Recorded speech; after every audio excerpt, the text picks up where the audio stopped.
The golden light of late afternoon streamed through the windows of the town hall in Riverside, Montana, illuminating the wooden stage where three young women stood in a line. Behind them, a crowd of townspeople watched with a mixture of curiosity and anticipation, their murmured conversations creating a low buzz of sound that filled the cavernous space. This was a bride selection, a practice that had become increasingly common in frontier towns where women were scarce and men were plentiful. 3 mail-order brides had arrived on the morning stage, and now the eligible bachelors of Riverside would have their chance to make their choice. To find a wife from among these women who'd traveled over 1,000 miles seeking a new life. The first 2 women were slender and conventionally pretty, with delicate features and carefully arranged hair. They stood with practiced grace, clearly accustomed to being admired, their posture perfect and their expressions demure. They wore matching pale blue dresses that emphasized their tiny waists and delicate frames. The third woman was different. She was fuller-figured, with blonde hair pulled back simply, and a deep burgundy dress that emphasized rather than hid her curves. Where the other women stood with confidence, she seemed to be trying to make herself smaller, invisible. Her eyes remained downcast, her hands clasped tightly in front of her, and even from a distance, anyone could see the tension in her shoulders, the way she held herself as if bracing for rejection. Too big for any man to want, someone whispered in the crowd, loud enough to carry across the hall. Wonder why they even let her come. Waste of train fare. More whispers followed, a ripple of cruel observations spreading through the assembled crowd. Comments about the third woman's size, her unsuitability, her presumption in even standing on that stage with the other 2. Someone laughed, a harsh sound that seemed to pierce the air like a knife. The woman in the burgundy dress heard every word. Her cheeks flushed with shame, a deep red that spread across her face and down her neck. But she kept her eyes down and her posture as dignified as she could manage under the weight of so much mockery. At the back of the hall stood Caleb Morrison, a rancher who'd traveled 30 miles to town specifically for this selection. He was in his early 30s, tall and lean from years of hard labor, with light brown hair that fell past his collar and a gray vest over his white shirt. His face bore the weathered look of a man who spent his days outdoors. But his eyes held intelligence and depth that spoke of someone who thought carefully about the world around him. He'd lost his wife, Rebecca, 2 years ago to fever, and since then he'd been raising his 6-year-old son, Daniel, alone. The loneliness had been bearable, but watching Daniel grow without a mother's influence had finally convinced Caleb it was time to consider remarriage. Not for himself, necessarily, but for his boy who needed more than a grieving father could provide. Daniel stood beside his father now, one small hand clutching Caleb's larger one, looking at the women on stage with a child's frank curiosity and innocent wonder. He was a serious boy, perhaps too serious for his age, with dark hair like his mother's and thoughtful eyes that seemed to see more than most children his age. The town's mayor, a portly man named Henderson who enjoyed the sound of his own voice, stepped forward to begin the proceedings. He wore his best suit, slightly tight across the middle, and had pomaded his thinning hair for the occasion. "Gentlemen," Henderson announced, his voice booming across the hall. "As you know, these 3 fine young ladies have traveled all the way from Boston to find husbands in our growing community. Each has been thoroughly vetted for good character and domestic skills by the agency that arranged their passage. They come with references and recommendations, and each is eager to make a good match and build a life here in Montana territory." He gestured broadly to the women on stage. "The selection process will begin with our most established ranchers and businessmen, in recognition of their contributions to our town's prosperity. Then we'll proceed down the list according to property ownership and standing in the community." Henderson gestured to a man in the front row, a wealthy rancher named Blackwood who owned more land than any 3 other men combined. "Mr. Blackwood, as our largest landowner and most successful cattleman, you have first choice." Blackwood stood up, a man in his 40s with graying hair and expensive clothes that marked him as someone of means. He approached the stage with the confident stride of someone accustomed to getting what he wanted. He barely glanced at the women, his eyes sweeping across them with the same assessing look he might give to horses at auction. "That one," he said, pointing to the first woman, a petite brunette with delicate features and rosebud lips. The woman stepped forward with a practiced smile, though anyone watching closely could see that her eyes showed resignation rather than joy. This was a transaction, and both parties understood the terms. "Excellent choice, Mr. Blackwood," Mayor Henderson said enthusiastically. "Miss Eleanor Davis, meet your intended husband. You'll have a week to get acquainted before the wedding ceremony." The mayor turned back to the crowd. "Next, we have Mr. Sterling, owner of our finest general store and several other business interests in town." Sterling, a portly merchant with shrewd eyes, stepped forward and selected the second woman after slightly more consideration than Blackwood had shown. She was a blonde with blue eyes, conventionally pretty in that fragile way that society deemed ideal. "Miss Rebecca Winters," the mayor announced. "Another fine match." This pattern continued for several more minutes, with men choosing based on appearances, on which woman looked most like the wives they'd lost, or the ideal they'd imagined from romantic novels and daguerreotypes. Each selection was met with nods of approval from the crowd, murmurs about good matches and suitable pairings, which left the woman in the burgundy dress standing alone on the stage, her isolation complete and utterly visible to everyone in the hall. The crowd grew restless. The remaining bachelors, men with smaller holdings or less prestigious positions in the community, shifted uncomfortably in their seats. None wanted to step forward. The silence stretched out, painful and conspicuous. "Well," Mayor Henderson said, clearing his throat awkwardly and tugging at his collar, "we still have Miss Charlotte Webb. According to her references, she's an excellent cook and seamstress, comes with glowing recommendations from her previous employer, a prominent Boston family. She's well-educated, literate with experience in household management." He paused, clearly hoping someone would step forward. No one did. "She's also big as a barn," someone called out from the crowd, and cruel laughter rippled through the hall like a wave. "Probably eat you out of house and home." "Wonder if she could even fit through a normal doorway," another voice added, spurring more laughter. Charlotte's face burned with humiliation, the red spreading from her cheeks down her neck. Her hands trembled where they were clasped in front of her, and Caleb could see her fighting back tears. But she kept her chin up, refusing to let them see her completely broken, maintaining what dignity she could under such an onslaught of cruelty. "Now, gentlemen," the mayor tried again, his voice taking on a pleading quality, "surely someone is in need of a capable wife. Miss Webb has traveled a long way at considerable expense and effort." More uncomfortable silence filled the hall. Men looked away, suddenly fascinated by the floor or the ceiling or their own boots. Anything to avoid meeting Charlotte's eyes or acknowledging her presence on the stage.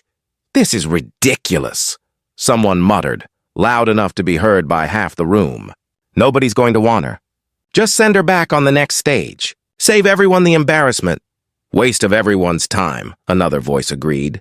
"Should have known better than to send someone like that. What were they thinking in Boston? Probably couldn't find anyone back east willing to take her," a third voice chimed in. "So they shipped her out west, hoping we'd be desperate enough." More laughter. Someone made a crude joke about needing extra-wide doorways. The cruelty escalated, each comment trying to top the last in terms of mockery. Through it all, Charlotte stood silent, her eyes fixed on some point in the middle distance, her entire being focused on maintaining composure. But Caleb could see the tears gathering in her eyes, the way her jaw clenched with the effort of holding them back. Caleb felt Daniel tug insistently on his hand. His son looked up at him with troubled eyes that held a wisdom beyond his 6 years. "Papa," Daniel whispered urgently, "why is everyone being so mean to that lady? What did she do wrong?" "She didn't do anything wrong, son," Caleb replied quietly, his own anger at the crowd's behavior building in his chest. "People are just being cruel because they can be. Because they think someone's worth is measured by how they look instead of who they are." "But that's stupid," Daniel said with a child's blunt honesty. "Mama always said it's what's inside that matters. She looks nice. She looks like she'd be kind, and she looks sad. Can't you make her not sad, Papa?" Caleb looked at the woman on stage with new attention. Really looked at her. past the physical appearance that the crowd was mocking so mercilessly. He saw past the fuller figure to the intelligence in her eyes, visible even through the sheen of unshed tears. He saw the strength in the way she held herself despite the humiliation being heaped upon her. He saw the kindness in her expression even as she endured such cruelty, the way her face showed hurt rather than anger or bitterness. He thought about his wife Rebecca, who'd been beautiful by conventional standards, delicate and lovely in that way people wrote poems about. But Rebecca's real beauty had been her gentle spirit, her generous heart, her fierce intelligence and quick wit. Her appearance had faded from his memory in the 2 years since her death. But he remembered vividly the sound of her laughter, the wisdom of her advice, the warmth of her love. He thought about how empty his house had been since she died, how the silence pressed down on him in the evenings after Daniel went to bed, how much his son needed a mother's influence, someone to teach him compassion and kindness in a world that seemed increasingly short on both. And he thought about the fact that he'd been raised by parents who taught him to judge people by their character, not their appearance. That his father had always said a person's worth was measured in how they treated others, especially when times were hard. That his mother had taught him that beauty fades, but kindness endures. "Pick any girl you want," someone called out mockingly to the remaining bachelors, several younger men who sat together near the front. "Oh, wait, there's only the big one left. Guess nobody wants her. Maybe we should raffle her off. Or pay someone to take her." The crowd laughed harder, and Charlotte's hands trembled more visibly. A single tear escaped and rolled down her cheek, and Caleb watched her quickly wipe it away, trying to maintain her composure even as her world crumbled around her. That's when Caleb made his decision. He stepped forward, Daniel's hand still firmly in his, and began walking down the center aisle toward the stage. The laughter died down as people noticed him approaching, turning to watch with curiosity. Caleb Morrison wasn't the wealthiest man in town, but he was respected, known for his integrity and hard work, for keeping his word and treating people fairly. He walked right up to the edge of the stage and looked directly at Charlotte. For the first time since the selection began, she raised her eyes to meet his gaze, and Caleb saw in them a mixture of hope and fear, of desperate longing mixed with the expectation of yet another disappointment. "Miss Webb," Caleb said clearly, his voice carrying through the suddenly silent hall, "my name is Caleb Morrison. I run the Double M Ranch about 10 miles north of here, and I'm raising my son Daniel alone since my wife passed 2 years ago." He gestured to the boy beside him, who was looking up at Charlotte with open, friendly curiosity. "I came here today looking for a wife, but not just someone to cook and clean and mind the house. I'm looking for a partner in life, someone I can talk to in the evenings, someone who can help me raise my son to be a good man." He paused, making sure everyone in the hall could hear his next words clearly. "I'm looking for someone with character and kindness, someone who can handle adversity with grace, someone who has strength enough to stand up when life tries to knock them down. Someone with enough compassion to be hurt by cruelty, but enough dignity not to respond with cruelty in return." Caleb pointed directly at Charlotte, and his voice rang with absolute certainty that silenced every whisper in the room. "Her. I choose her. The one you call too big, the one you've been mocking and dismissing, because I'm smart enough to see what all of you are too blind to recognize. She's exactly right. She's exactly what I've been looking for." The crowd erupted in shocked murmurs, a wave of surprise and confusion rolling through the assembled people. Charlotte stared at Caleb with pure disbelief, her mouth slightly open, as if she couldn't quite process what she'd just heard.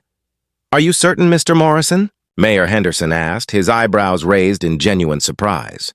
"I mean, no disrespect, but you're a successful rancher with good standing. You could easily wait for the next batch of brides, perhaps find someone more. That is to say, someone who might be more what?" Caleb asked, his voice taking on a sharp edge. "More conventionally attractive? More likely to meet with the approval of people whose opinions I don't value?" He turned back to Charlotte. "Miss Webb, I meant every word I said. I'm not offering you charity or making this choice out of pity. I'm choosing you because I see who you are. I see strength and dignity and kindness. I see exactly the kind of woman I want as my wife and Daniel's mother. So I'm asking you, Would you do me the honor of considering my proposal? Would you be willing to give me a chance to prove that not all men are as blind as the ones in this room?" Charlotte's eyes filled with tears again, but this time they were different tears. "You don't have to do this," she said quietly, her voice shaking. "I appreciate the gesture, truly I do, but you don't have to rescue me out of pity. I can work to earn passage back to Boston. I won't be a burden to anyone." "This isn't pity," Caleb said firmly, his voice gentle but resolute. "And it's not rescue. This is recognition, Miss Webb. I recognize strength when I see it. I recognize dignity under pressure. I recognize grace in the face of cruelty. I recognize exactly the kind of woman I want to spend my life with, the kind of person I want teaching my son about the world." He held out his hand to her. "I'm not saying it will be easy. Ranch life is hard, and I won't pretend otherwise. The work is demanding and the winters are brutal. But I promise you'll be treated with respect and kindness. You'll be a partner, not a servant. You'll have a say in decisions, not just follow orders. And you'll never, ever be treated the way these people have treated you today." He paused, then added softly, "What do you say, Charlotte? Will you give me a chance? Will you give us a chance?" Charlotte looked at his outstretched hand, strong and calloused from years of honest work. She looked at Daniel, who was smiling up at her hopefully, his young face showing nothing but innocent acceptance. She looked at Caleb's face, at the sincerity in his eyes, the steadiness of his expression. And slowly, hardly daring to believe this was real, she reached out and placed her hand in his.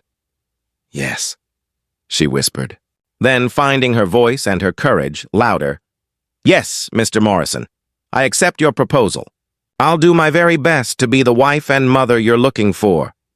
Caleb's face broke into a genuine smile, the first real smile he'd worn since Rebecca died.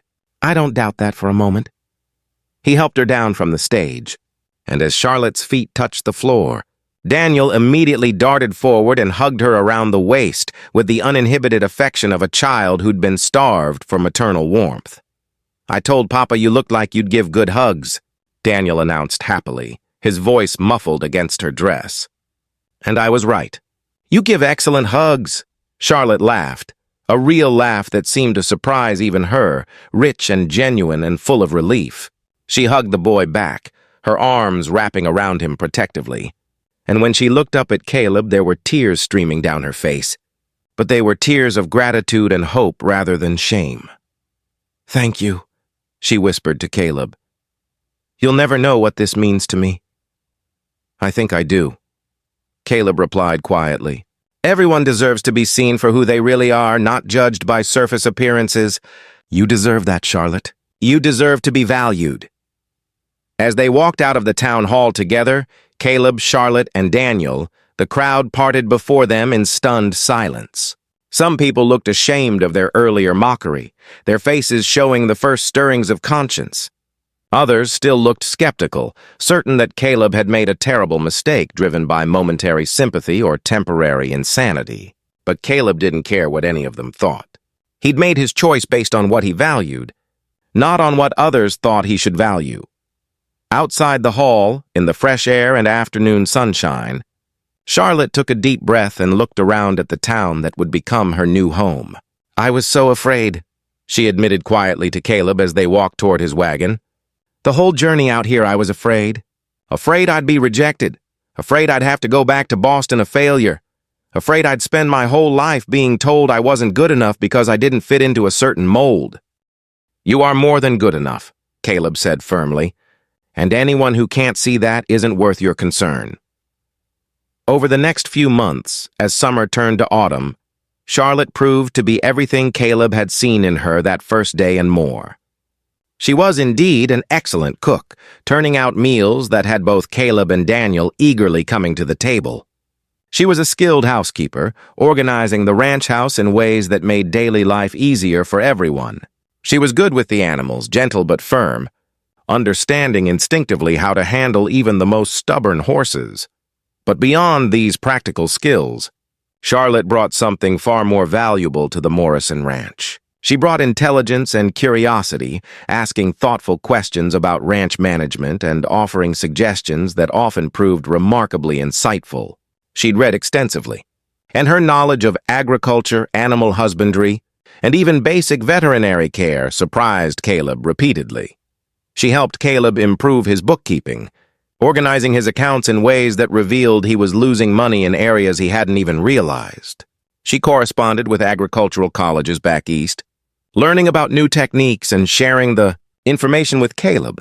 She turned the ranch's fortunes around through her combination of practical knowledge and theoretical understanding. She taught Daniel his letters and numbers with patience and creativity, turning lessons into games that made learning fun rather than tedious. She read to him every evening, voices animated and different for each character, making the boy laugh with delight. She answered his endless questions with respect, never dismissing his curiosity as childish nonsense. She was also funny, with a dry wit that caught Caleb off guard and made him laugh in ways he hadn't since Rebecca died. She would make observations about ranch life, about their neighbors, about the world in general, that were both insightful and amusing. She had a gift for seeing the absurd in everyday situations without being cruel about it. Most importantly, she was kind, not just to Caleb and Daniel, but to everyone she encountered. The ranch hands, initially skeptical about working for a woman they'd heard described as undesirable, quickly came to respect and even love her. She treated them with dignity, remembered their preferences, asked about their families. She nursed them when they were sick and celebrated their successes. For his part, Caleb discovered that Charlotte was unlike any woman he'd known. She had depth and complexity that revealed itself slowly over time. She could discuss philosophy and politics with equal facility. She had opinions on everything and wasn't afraid to share them, even when they differed from his. She challenged him intellectually in ways that made him think harder about his own beliefs and assumptions, and Caleb found himself falling in love with her. Not the instant, passionate love of youth, but the deeper, more enduring love that comes from truly knowing someone and valuing who they are. He loved her laugh, rich and uninhibited. He loved her mind, sharp and curious. He loved her kindness, given freely to everyone she met. He loved the way she looked in the morning light, her blonde hair loose around her shoulders, her face soft with sleep. He loved the way she moved, confident and graceful despite what the world told her about her body. He loved every curve and line of her, finding her beautiful in ways that had nothing to do with conventional standards and everything to do with seeing the person she was. For Charlotte, the transformation was even more profound. For the first time in her life, she was valued not in spite of her appearance, but simply as herself. Caleb never made comments about her size, never suggested she should eat less or try to change her body. He appreciated her cooking without guilt, complimented her appearance without qualifications, touched her with affection and desire that made her feel genuinely beautiful. "You know what I saw that day on the stage?" Caleb told her one evening as they sat on the porch, watching Daniel play in the yard, his laughter echoing in the twilight. "I saw a woman standing alone, enduring mockery with more grace and dignity than those people deserved. I saw strength that didn't break under pressure. I saw kindness that remained intact despite cruelty. I saw someone worth knowing, someone I wanted to spend my life learning about."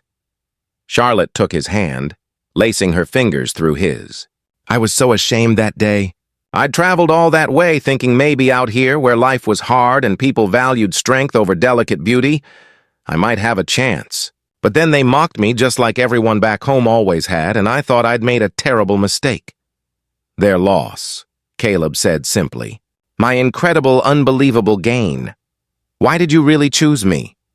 Charlotte asked, a question she'd been holding on to for months. "The complete truth. Was it really what you saw in me? Or was it partly about proving something to that crowd? About standing up to them?" Caleb thought carefully before answering. "Honestly, it was both. Daniel asked me why everyone was being mean to you, and in that moment, I realized I had a choice. I could be one of those people, silent in the face of cruelty, or I could stand up and do what was right. I didn't want my son to learn that it's okay to judge people by appearance or to go along with the crowd when the crowd is wrong." He turned to look at her directly. "But Charlotte, if I'd only been motivated by proving a point, I would have helped you find work or passage somewhere else. I proposed marriage because when I really looked at you, When I saw past all the noise and mockery to the person standing there, I saw someone I genuinely wanted to know. Someone interesting and strong and kind. Someone I could imagine building a life with. He squeezed her hand. And I was right. You've exceeded every hope I had. You've made this house a home again. You've given Daniel a mother who teaches him to be thoughtful and kind. You've made me laugh and think and feel things I thought died with Rebecca. You've brought intelligence and warmth and love to every single day. And now? Charlotte asked softly. Now I can't imagine my life without you, Caleb said honestly, his voice thick with emotion. You've become essential to me, Charlotte. Not just as a wife or mother to Daniel, but as the person I most want to talk to, most want to be with. I love you. Not despite anything, not overlooking anything, but completely and entirely. I love who you are. He kissed her softly. You were never too big, Charlotte. You were exactly right. Everyone else was just too small-minded to see it, too limited in their vision to recognize something precious when it was right in front of them. Charlotte rested her head on his shoulder, watching the stars begin to emerge in the darkening sky. You saved me that day, she said quietly. No, Caleb corrected gently. You saved yourself by being strong enough to endure that humiliation with dignity. I just had enough sense to see what you were offering and to choose wisely. They married in a proper ceremony 6 months after the selection, wanting to give themselves time to be certain of their feelings. But by then, everyone who knew them could see that they were perfectly matched. Even the people who'd mocked Charlotte at the selection came to respect her as they saw how she and Caleb built a successful ranch and a loving home. Their wedding was attended by most of the town, including some who'd laughed at Charlotte that day in the town hall. Several of them apologized, shamefaced, admitting they'd been cruel and wrong. Charlotte accepted their apologies with grace, holding no grudges, focusing on building a future rather than dwelling on past hurts. Caleb and Charlotte had 3 more children over the years, each one taught from the youngest age that people's worth has nothing to do with how they look and everything to do with who they are. Daniel grew into a thoughtful, compassionate young man who always stood up for people being treated unfairly, having learned from his father's example and his stepmother's grace. The Morrison Ranch prospered under Caleb and Charlotte's joint management, becoming one of the most successful operations in the territory. They were known for treating their workers well, for innovation in their methods, and for the warm hospitality of their home. Years later, when Daniel was grown with children of his own, people still told the story of the bride selection, about the woman who stood alone on stage while a crowd mocked her, about the rancher who saw past appearances to the person beneath, about the choice that seemed foolish to some but proved to be the wisest decision Caleb Morrison ever made. And whenever anyone in Riverside started to judge someone by their appearance or dismiss them based on surface characteristics, old-timers would shake their heads and say, "Remember Charlotte Morrison. Remember the day Caleb chose her when everyone else was too blind to see her worth. Remember that he got the best wife in the territory while the rest of us were looking for pretty faces." It became a touchstone story in the community, a reminder that beauty is far more than appearance, that worth is measured in character rather than conventional standards, and that the people brave enough to look past society's narrow definitions often find the greatest treasures. Caleb and Charlotte lived long, happy lives together, their love deepening with each passing year. They faced hardships and joys, struggles and triumphs, always as partners, always as equals. They expanded their ranch, contributed to their community, and raised children who carried their values forward into the next generation. And every year, on the anniversary of that bride selection, Caleb would take Charlotte's hand and say the same thing, a ritual that became sacred between them. Best choice I ever made. Her, the one they called too big. Because I was smart enough to see what they couldn't see, brave enough to choose what my heart recognized as right. You were perfect then and you're perfect now. Not in spite of anything, but because of everything. Because of exactly who you are. And Charlotte would smile, tears in her eyes even after decades of marriage, and reply, "And you were brave enough to choose with your heart instead of your eyes. Wise enough to see past surface to substance. That's why I love you. That's why I'll always love you. Because you saw me when everyone else looked right through me." Their story lived on in Riverside and beyond, passed down through generations as a testament to looking deeper, to valuing character over appearance, to having the courage to choose what's right over what's easy or expected. It became a reminder that sometimes the person everyone overlooks is exactly the person you've been looking for all along. And in a world that so often judges by surfaces, by meeting arbitrary standards of beauty or acceptability, Caleb and Charlotte's love story stood as proof that real beauty, real worth, real value comes from who someone is inside, from their kindness, their strength, their character, their capacity to love and be loved. They proved that the bravest act is sometimes simply seeing clearly when everyone else is blind, choosing wisely when everyone else is foolish, and recognizing treasure when everyone else sees only what doesn't fit their narrow expectations. If this story reminded you that true worth has nothing to do with appearance and everything to do with character, please hit that like button and share it with someone who needs to hear this message today. Subscribe for more stories celebrating seeing people for who they truly are, choosing courage over conformity, and finding love that values substance over surface. Leave a comment sharing your own story of being chosen when others overlooked you, or about seeing someone's worth when the world couldn't. Together, we're building a community that believes everyone deserves to be seen, valued, and loved for their authentic self. Thank you for being here, and remember that you are always enough, exactly as you are.